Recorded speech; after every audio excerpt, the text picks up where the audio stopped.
Hindi na talaga pinalagpas ni Uncle Fifi yung cellophane ay kanyang inihian. Alam niyo naman talaga na favorite spot niya talaga yung mga nakalapag na mga cellophane, yung mga gamit, kung anong merong mga bago, lahat niyan, puro ihi. Then late na niya na-realize na mali pala yung kanyang ginagawa kaya yun nagtago. Mabuti na lang at dumating na rin ang pinakamatagal ko nang hinihintay, etong diaper nga ni Chuchay Chay at saka Pipad. O ano, magpapaampon pa kayo sa akin ng mga alaga nyo? Sus, Mariusip, hindi nyo lang talaga nakikita na ako'y nahihirapan na sa tinuod lang. Yes, that's true mga kamoma. Kasi nga syempre nakikita nyo yung mga video namin na syempre nai-enjoy kayo sa panunood.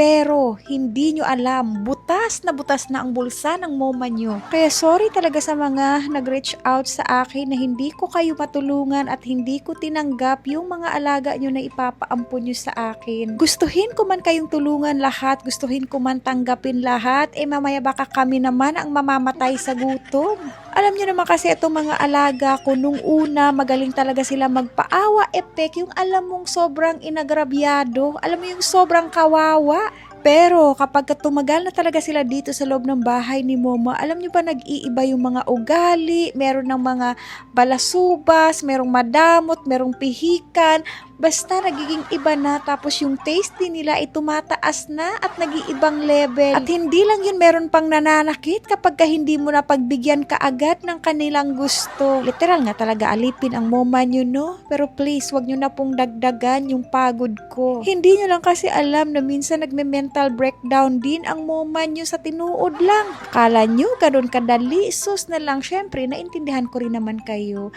Dahil alam ko rin naman na gusto nyo na nasa mabuting kamay yung inyong mga alaga.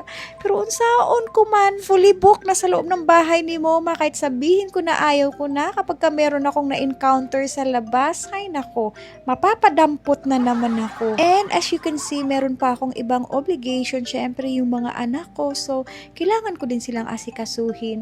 Kaya kung dagdagan ko pa yung alaga ko na, baka early na matigok ang Moma nyo. Kasi kung iisipin nyo, kahit pagod na ako pagdating ko sa bahay talaga, kapag nakikita ko yung kainan ng mga anak ko sa labas, ay talagang hinuhugasan ko din yan kasi gusto ko kahit sa labas malinis din yung kanilang kinainan. And lalo na talaga pagdating sa kanilang mga tubig, so gusto ko malinis. Kaya eto, kung gusto ko lang talagang damputin tong mga to, pero siguro enough na rin to para magiging satisfy ako at mapakali ako, no, na kahit pa paano yung napapakain ko sila kahit na wala sila sa loob ng bahay ni Moma. And you know, super panatag na rin ako kapag yung mga pusa sa labas ay nakikita ko sila na kumakain din sila dito sa area. And minsan kasi iniisip ng iba, nasa bahay lang ako, pero actually marami rin akong mga activities sa labas. Kaya ito, no, bilang animal lovers, so kailangan meron talaga tayong baon kasi hindi natin alam, merong lalapit at humihingi.